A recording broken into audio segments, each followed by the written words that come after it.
Dear friends, channel green ভিউয়ে আপনাদেরকে স্বাগতম। এখন যে গাছটির সামনে দাঁড়িয়ে আছি এটি একটি গোলাকৃতির সবেদা গাছ। এই ফলটি গোলাকৃতির হয় এবং অনেক বড় আকারের হয়, প্রায় টেনিস বলের সমান হয়। আরেকটি সবেদা গাছ আছে, আপনাদের দেখিয়েছি, আমার চ্যানেলে ভিডিও দেওয়া আছে। সেটা হচ্ছে থাইল্যান্ডের লম্বা সবেদা বা ল্যাংচা সবেদা, যেভাবে যে নামে ডাকে সবাই, ওটা আপনাদেরকে দেখিয়েছে, আমার চ্যানেলে আছে, আপনারা দেখে আসতে পারেন। দেখুন, এই গাছটি ছিল একটি 15 লিটারের পটে। এই 15 লিটার পটে এই গাছটা অনেক দিন যাবৎ ছিল।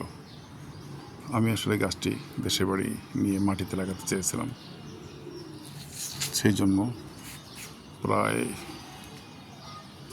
2.5 বছরের মতো ছোট একটি গাছ 15 লিটারের পটে অযত্নে অবহেলায় পড়েছিল।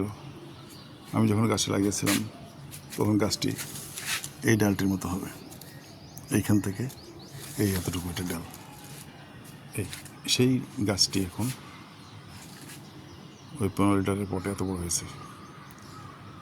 ওখানে মাটি ছিল পাতা পচা সার এবং কিছু ভার্মি কম্পোস্ট দিয়ে এতকাল আমি রেখে দিয়েছি। ফল কয়েকটি হয়েছে, সেটা আমি ছিঁড়ে ফেলেছি। গাছটি যাতে ভালো করে বৃদ্ধি পেতে পারে সেই জন্য আমি ফল রাখিনি। দেখুন, গাছটা অনেক বড় হয়েছে। এখন গাছে প্রচুর ফুল এসেছে, এবং আমার কাছে ভালো লাগছে যে এটি হয়তো অনেক ভালো জাতের একটি সবেদা গাছ হবে। এটি আমি আমাদের সরকারি নার্সারি, যেটাকে হর্টিকালচার সেন্টার বলা হয়, সেখান থেকে আমি সংগ্রহ করেছি। আমি চেষ্টা করি সরকারি নার্সারি থেকে চারা সংগ্রহ করার, কারণ সরকারি নার্সারিতে খুব ভালো মানের চারা বা ভালো মানের ফলের জাত ছড়ানোর জন্য, সম্প্রসারণের জন্য তারা সারা দেশে কাজ করে। দেখুন, প্রতিটি ডালে কি ব্যাপক হারে ফুল এসেছে, এবং দেখুন ফুলগুলো বেশ ভালোই হৃষ্টপুষ্ট মনে হচ্ছে।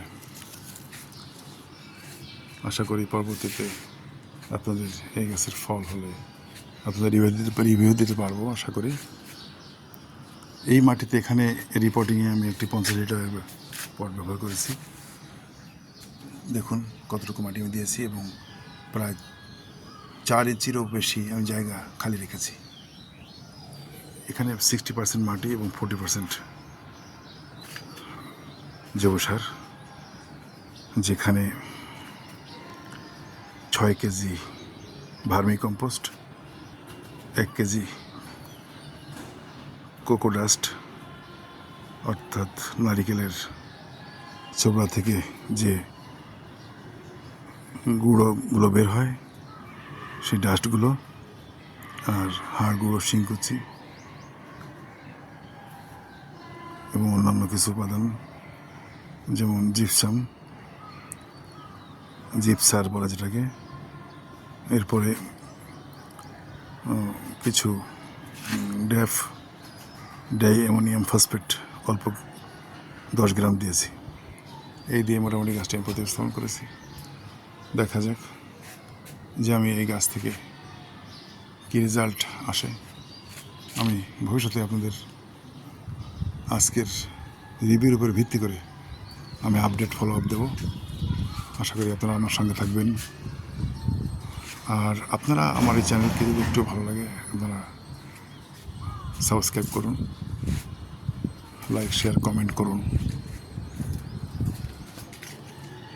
আমি যখনই কোনো ভিডিও আপলোড দেব, যাতে করে আপনাদের কাছে পৌঁছে যায়।